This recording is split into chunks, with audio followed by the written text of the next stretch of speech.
Como crentes no Senhor Jesus, temos esperança. Essa esperança, transmitida na conversão e fortalecida pelo Espírito Santo, permite-nos confiar nas promessas de Deus e viver as nossas vidas à luz dos acontecimentos futuros. Mas também temos esperança de eventos gloriosos pelos quais ansiamos e pelos quais esperamos ansiosamente.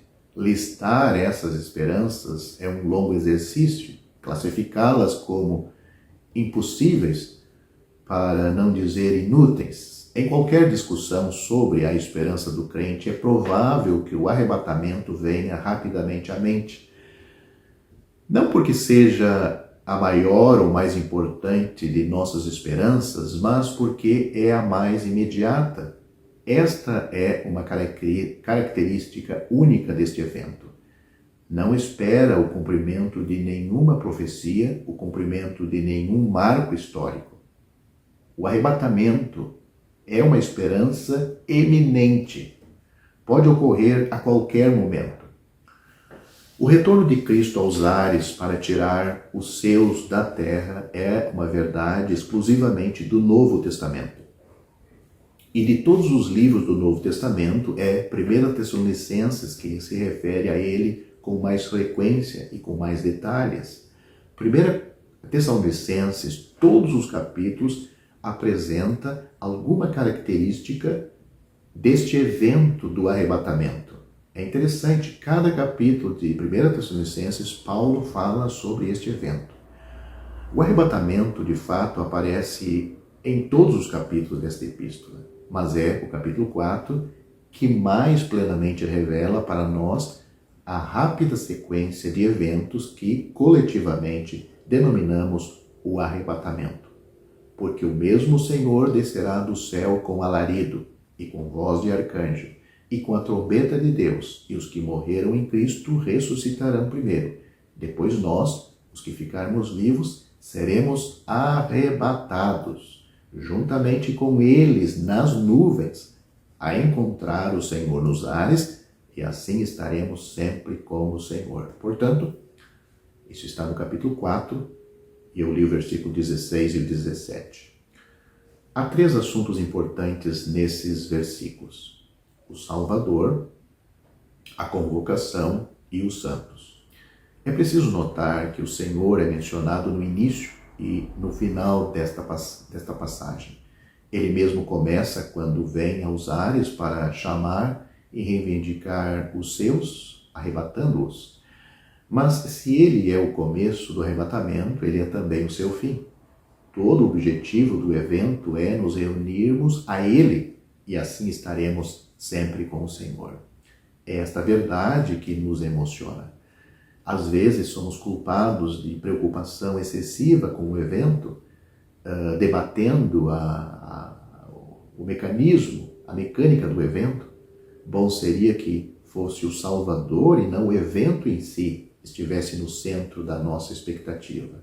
Não procuramos um acontecimento, mas uma pessoa. Não isso ou aquilo, mas ele é o principal no evento do arrebatamento. Observe também que ele é o Senhor quando obedecemos à sua trombeta de convocação e ao seu grito de reunião, estaremos obedecendo àquele que tem as reivindicações de senhorio sobre tudo o que somos. Os versículos também descrevem uma convocação tríplice. Nós lemos sobre o alarido ou o grito, lemos também sobre a voz do arcanjo e também a trombeta de Deus. Cada elemento desta gloriosa convocação fala de sua autoridade, seja sobre a morte, os poderes do ar ou sobre si mesmo.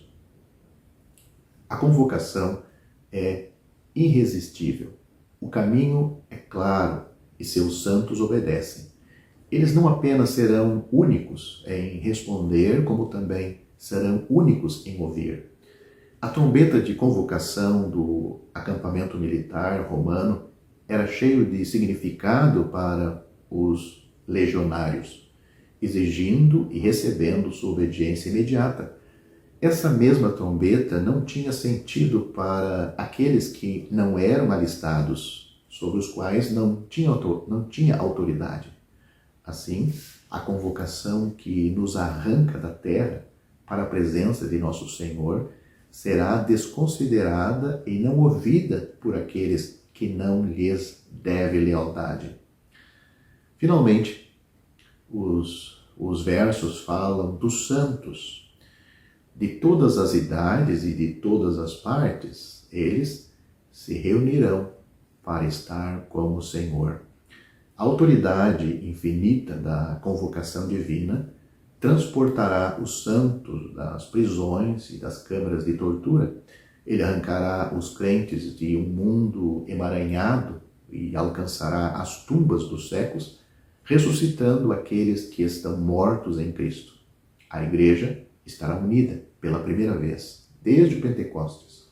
A unidade que sempre existiu, finalmente revelada quando nos reunimos ao nosso Salvador e entramos para não mais sair com Ele na casa do Pai. Ao considerar este evento glorioso, temos a tendência de pensar no que isso significará para nós, e não há nada antibíblico nisso.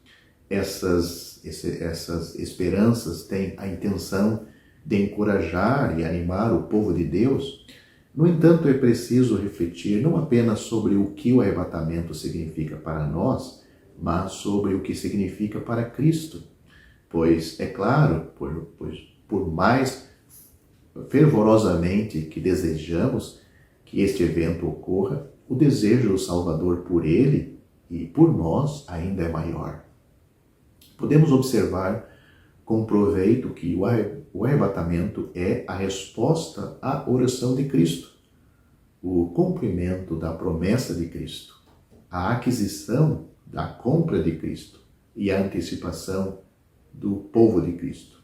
É perigoso e não um pouco tolo afirmar que qualquer passagem da Escritura tem uma importância notável. Toda a palavra de Deus é necessária, preciosa e sagrada. No entanto, não podemos deixar de sentir algo muito forte ao chegarmos ao capítulo 17 do Evangelho de João, pois que estamos pisando em solo excepcionalmente santo. Ali temos uma oração única do Senhor Jesus, do Filho para o Pai, do Filho encarnado para Deus o Pai. Nas primeiras sombras do Calvário, temos o privilégio de ouvir o Senhor Jesus orando, o Senhor Jesus orar e receber uma visão muito preciosa de seus desejos para os seus discípulos. Ele pede muitas coisas maravilhosas para o seu povo, entre elas estas palavras adoráveis. Pai, aqueles que me deste, quero que onde eu estiver, também eles estejam comigo, para que vejam a minha glória que me deste, porque tu me amastes antes da fundação do mundo. Então está aí no Evangelho de João, capítulo 17, versículo 26. Pode haver um cumprimento parcial disso quando um crente é chamado ao lar pela morte, pois ele está ausente do corpo e presente com o Senhor, como está registrado em 2 Coríntios capítulo 5, versículo 8, mas a oração de Cristo, abrangendo todos os remidos desta era, ainda não foi respondida.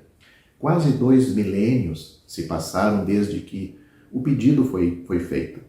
No entanto, demora não é negação, e a oração de Cristo pelos seus será respondida quando todos os que foram dados a Ele o verão como Ele é. Hão de ver Ele como Ele é. 1 João capítulo 3, versículo 2. Um pouco mais cedo, naquela noite de Páscoa, nuvens escuras já estavam começando a se formar. O traidor havia saído e a negação de Pedro havia sido profetizada. Nesta atmosfera de escuridão e aparente derrota, a própria hora do poder das trevas, o Salvador deu a seus discípulos uma brilhante palavra de conforto e uma promessa. Não se turbe o vosso coração. Credes em Deus, crede também em mim. Na casa de meu Pai há muitas moradas. Se não fosse assim, eu vos teria dito: vou preparar-vos lugar. Se eu for preparar-vos lugar, voltarei e vos receberei ou vos levarei para mim mesmo, para que onde eu estiver, estejais vós também. Isto está também no Evangelho de João, capítulo 14, versículos 1 a 3. Nas circunstâncias, era compreensível que os discípulos se concentrassem mais em sua ida. No entanto, para nós, o fato de sua vinda, imediata, iminente e ansiosamente esperada ou esperado, que brilha mais intensamente nesses versos. Ele prometeu, e as palavras de confiança que Noemi falou sobre a promessa de Boaz são ainda mais apropriadas para o nosso Boaz celestial. Ela disse, falando a Ruth sobre Boaz, ela disse dele: ele não descansará até que haja cumprido o que prometeu. Ruth capítulo 3, versículo 18. Nós que somos salvos, somos redimidos com o precioso sangue de Cristo. 1 Pedro capítulo 1, versículo 19. A obra de Cristo não foi o pagamento da primeira parcela da dívida. O preço de nossa redenção foi totalmente pago no Calvário. No entanto, nossa própria redenção não é completa hoje. Efésios nos lembra que fomos selados com o Espírito Santo da promessa, o qual é o penhor da nossa herança até a redenção da nossa possessão. Efésios capítulo 1, versículos 13 e 14. De fato, é essa mesma verdade que Paulo aborda no capítulo 8 de Romanos. Paulo ilustra o fato de que a esperança aguarda o cumprimento das promessas divinas. Nesta passagem, somos vistos como aqueles que têm as primícias do Espírito. Também nós gememos em nós mesmos, nós que temos as primícias do Espírito, gememos em nós mesmos, esperando a adoção, a saber, a redenção do nosso corpo, pois somos salvos pela esperança. Romanos capítulo 8, versículos 23 e 24. O preço da redenção já foi pago totalmente. O arrebatamento é o anseio de nosso Senhor, respondendo à sua oração, cumprindo sua promessa e finalizando sua compra. Mas o que isso significa para nós? É possível que nos tornemos cegos para a esperança da volta de Cristo, distraídos pelas realidades diárias de nossas vidas. O evento tão ansiosamente esperado por nosso Redentor é uma questão indiferente para nós? Que Deus nos ajude a imitar os crentes de Tessalônica que tão lindamente combinaram atividade e expectativa ao ponto de Paulo dizer deles: vós vos convertestes a Deus, deixando os ídolos para servir ao Deus vivo e verdadeiro e esperar dos céus o seu Filho, a quem ressuscitou dentre os mortos, Jesus, que nos livra da ira vindoura. 1 Tessalonicenses capítulo 1, versículo 9 a 10. Que possamos clamar como o apóstolo João: ora, vem, Senhor Jesus. Apocalipse capítulo 22, versículo 20.